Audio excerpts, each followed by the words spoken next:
Hello, welcome to this series of videos on demand forecasting. So, whenever we hear the word forecasting, there are some sentences that always crop up. Something like, forecasts are always wrong.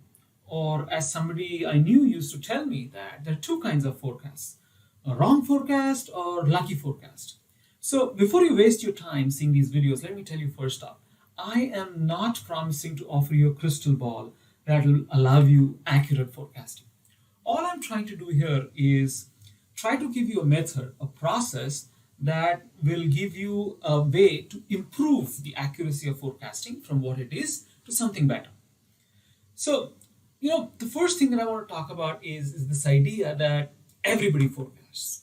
So, there's a stockbroker who's doing some forecasting every second about whether he should make a particular trade or whether he should not make a particular trade.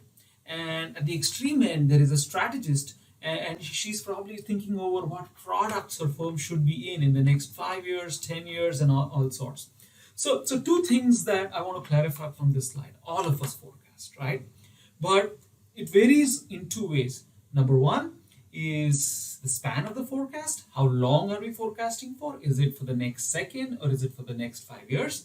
And two, the scope of the forecast. What it is are we forecasting? Is it forecasting a particular stock?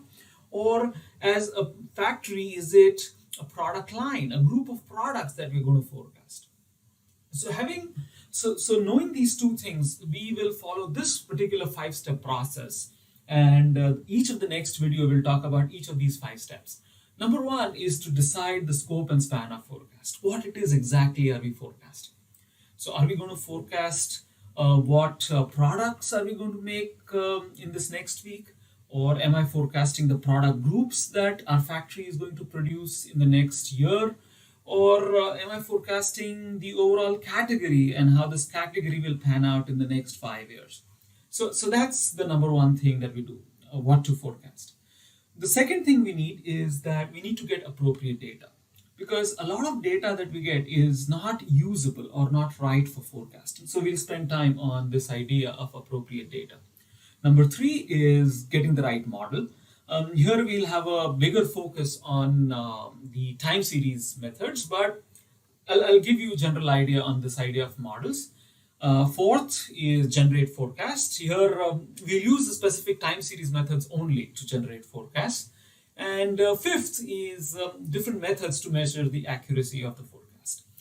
Well, that's about it. The next 5 videos should hopefully help you become better forecasters. Stay on with me and have a look at the rest of the videos.